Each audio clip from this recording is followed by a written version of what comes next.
नमस्ते बच्चों, मैं JVN doctor Nirupama Harshvardhan, faculty of education and methodology, Jyoti Vidyapeeth Mahila Vishwavidyalaya Jaipur से।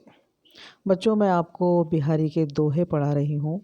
मैंने पिछले वीडियो में आपको बिहारी के दोहे पढ़ाए और अन्य दोहे मैं आपको पढ़ाऊँगी।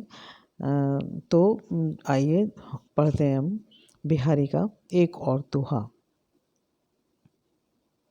लग्यो सुमन है कै सफल, आतप रोसु निवारी। लग्यो सुमनु है सफलु, आतप रोसु निवारी। बारी बारी अपनी सींची सुहृदयता बारी। बारी बारी अपनी सींची सुहृदयता बारी।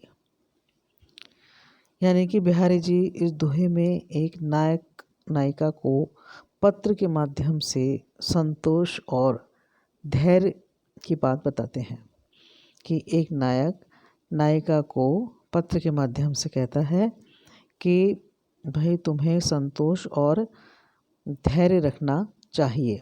वो कहता है कि हे बालिका, तेरी वाटिका में जो सुमन लगे हुए हैं वे किसी न किसी दिन अवश्य ही फलित होंगे, किंतु इसके लिए तू अपनी वाटिका को सहृदयता अर्थात प्रेम पूर्ण मित्रता के जल से सिंचित कर और क्रोध की धूप को दूर कर ले। भाव यह है कि वो कहता है कि अपने मन के अंदर जो है वो प्रेम का पल्ल बनकर प्रेम के भाव पैदा करो, और जब तुम्हारे मन में क्रोध दूर हो जाएगा, और क्रोध, क्योंकि क्रोध जो है वो उसका प्रेम का दुश्मन होता है, तो जब मन में क्रोध रहता है तो प्रेम नहीं पनप सकता।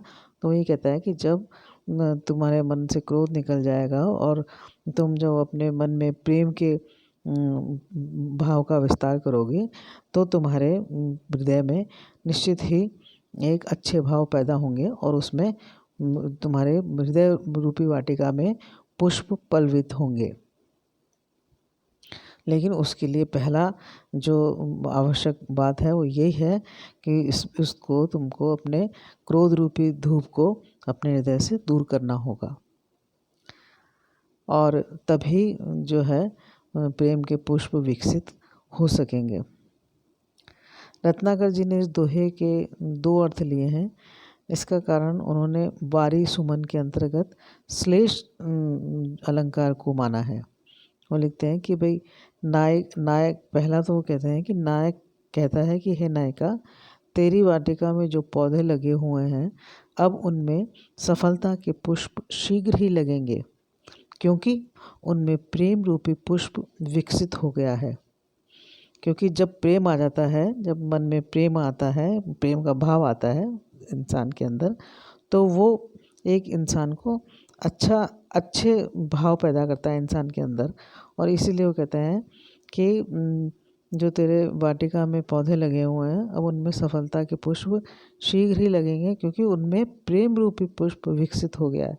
इसके लिए तुझे क्रोध की धूप से बचते हुए सहृदयता के साथ समय की प्रतीक्षा करनी चाहिए, और ऐसा करने पर ही तुझे सफलता मिल सकती है। दूसरा, वो मानते हैं कि इसका अर्थ कि हे नायिका, तेरा मन जिस नायक से लगा हुआ है वह अवश्य ही अच्छा परिणाम देगा। अतः हे बाला, अवसर आते ही तू अपने क्रोध को शांत कर लेना और प्रेम के जल अर्थात प्रेम पूरित आंसुओं से नायक को अपने वशीभूत कर लेना।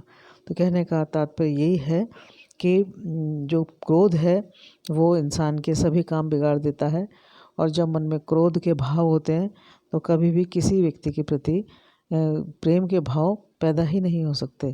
तो एक इंसान में अच्छे भाव पैदा करने के लिए क्रोध जैसे दुर्भाव जो है वो मन से निकालना चाहिए, और तभी जो है हृदय में एक अच्छा इंसान के अंदर एक अच्छे मन में प्रेम के भाव फूटते हैं।